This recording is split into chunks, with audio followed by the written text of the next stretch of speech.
Corona వైరస్తో గడిచిన 50 రోజులుగా రాష్ట్ర దేశవ్యాప్తంగా ప్రజలు అనేక ఇబ్బందులు పడుతున్నారు. కేంద్ర ప్రభుత్వం, రాష్ట్ర ప్రభుత్వం సూచనల మేరకు ఎన్ని ఇబ్బందులున్నా, సమస్యలున్నా అందరూ ఈ రాష్ట్ర దేశ భవిష్యత్ కోసం భారతదేశ ప్రజలందరూ ప్రభుత్వ సూచనల ప్రకారం నడుచుకుంటూ వారు స్వీయ నియంత్రణ, రక్షణతో పాటుగా భారతదేశం అంటే ఒక పిలుపునిస్తే ఐక్యంగా అందరూ ఉంటారనేటువంటి దాన్ని ప్రపంచానికి చాటి చెప్పాం. కేంద్ర రాష్ట్ర ప్రభుత్వాలు లాక్డౌన్ 3లో కొన్ని మినహాయింపులు, స్థానిక పరిస్థితులకు అనుగుణంగా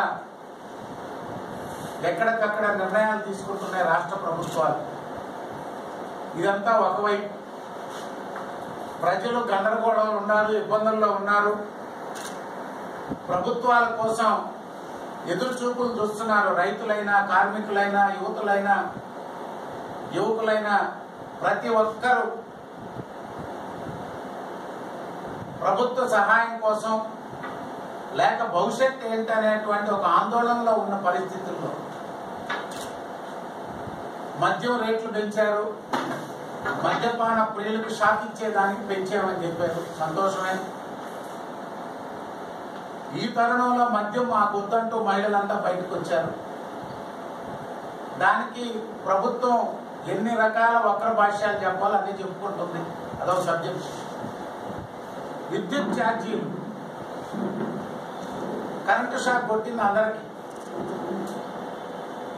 ఈ ప్రభుత్వ దోపిడీ వైఎస్ఆర్ కాంగ్రెస్ పార్టీ ఈనాటి ముఖ్యమంత్రి జగన్మోహన్ రెడ్డి గారు తన పాదయాత్ర అంతా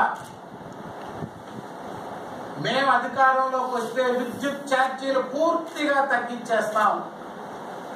పాదయాత్ర నుంచి గత సంవత్సరం మే 30వ తారీఖు ప్రమాణ స్వీకారం రోజు కూడా మేము విద్యుత్ ఛార్జీలను పూర్తిగా తగ్గిస్తానని చెప్పారు. సంతోషమే. తెలుగుదేశం ప్రభుత్వం 5 సంవత్సరాలు విద్యుత్ ఛార్జీలు పెంచరా, 22 మిలియన్ల యూనిట్లు లోటుతో ఈ రాష్ట్రంలో తెలుగుదేశం పార్టీ అధికారంలోకి వచ్చింది. 22 మిలియన్ యూనిట్ల లోటుని పూడ్చి మిగులు విద్యుత్తుని ఈ రాష్ట్రంలో ఉత్పత్తి చేశాం. అవే ఇంజనీర్లు, అవే సబ్స్టేషన్లు, అవే ట్రాన్స్మిషన్ లైన్స్. పాలకుడు మారాడు, చంద్రబాబు నాయుడు గారు ముఖ్యమంత్రి అయ్యారు. ఈ దేశంలోనే సోలార్ విద్యుత్తో అత్యధికంగా స్థాపన ఆంధ్రప్రదేశ్లో జరిగింది. అనేక మార్పులు తీసుకొచ్చాం. పరిశ్రమలకి, రైతులకి, గృహాలకి, అందరికీ విద్యుత్ కోతలు లేకుండా అందించాం. కానీ ఈనాడు రాష్ట్ర ప్రభుత్వం ఏం చేస్తుంది? 1000 రూపాయలు, 1500 రూపాయలు బిల్లు వస్తున్నటువంటి ఒక వినియోగదారుడికి ఈరోజు 5000, 6000 వస్తుంది. ఎందుకు వస్తుంది? ప్రభుత్వం ఏం చెప్తుంది? విద్యుత్ శాఖ ఇంజనీర్లు ఏం చెప్తున్నారు? 500 యూనిట్లకు పైన వాడే వాళ్ళకి విద్యుత్ ఛార్జీలు పెంచడం తప్ప అని ఎదురు ప్రశ్న వేస్తున్నారు. 2 ఏసీలు, 3 ఏసీలు కార్లు, పెద్ద పెద్ద రైతులు, వ్యాపారస్తులకి, ఉద్యోగస్తులకి కరెంటు బిల్లులు పెరిగితే మీకేంటి బాధ అని అడుగుతున్నారు. కానీ ఇక్కడ పెరిగింది ఎవరికి? 200 యూనిట్ల లోపు వాడుకునే ఎస్సీ, ఎస్టీ వినియోగదారులు కూడా మారిపోయినాయి. స్లాబులు సాధారణ ఉద్యోగస్తులకు కూడా ఇబ్బందులు ఎదుర్కొంటున్నారు. ఎందుకు వచ్చింది ఈ పరిస్థితి? చేసింది ఒకటి, చెప్పేది ఒకటి. గతంలో 900 యూనిట్ల లోపు సంవత్సరానికి వినియోగం ఉంటే ఏ కేటగిరీ, 2700 యూనిట్లు ఉంటే బి కేటగిరీ, 2700 యూనిట్లకు పైన ఉంటే సి కేటగిరీ. మేము అవి ఏవి కూడా మార్చలేదని చెప్తున్నారు. కరెక్టే, మార్చలే. మీరు గతంలో ఎట్టున్నాయో ఇప్పుడు కూడా అవే ఉన్నాయి. 225 యూనిట్లు దాటితేనే సి కేటగిరీ. కానీ గతం 12 నెలలు యావరేజ్ చేసి బిల్లు ఫిక్స్ చేసేవాళ్ళు. ఆ సంవత్సరం అంతా, తర్వాత వచ్చే సంవత్సరం అంతా బిల్లు వసూలు చేసేవాళ్ళు. కానీ మీరు ఇక్కడ ఏం చేస్తున్నారు?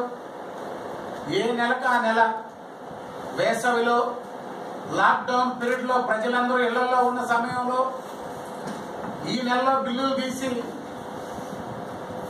ఫిక్స్ చేయబట్టే ఏ కేటగిరీలో ఉండాల్సినటువంటి వాళ్ళు బి కేటగిరీకి, బి కేటగిరీలో ఉన్నటువంటి వాళ్ళు సి కేటగిరీకి వచ్చేసారు.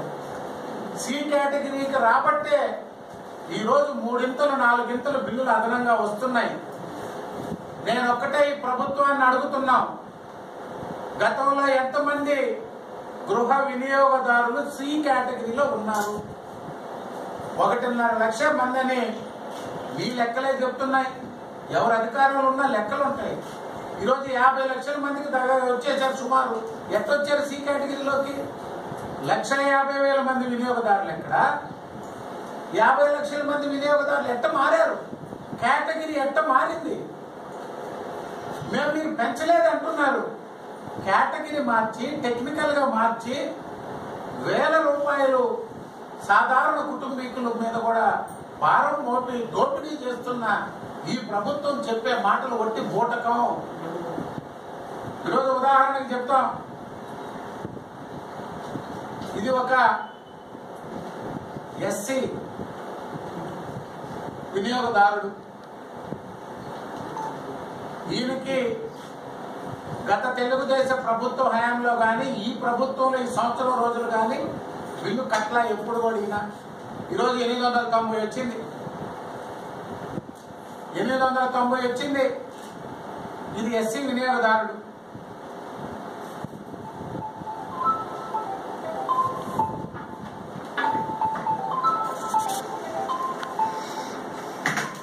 ఈ వినియోగదారుడు ఫిబ్రవరి నెలలో 1096 రూపాయలు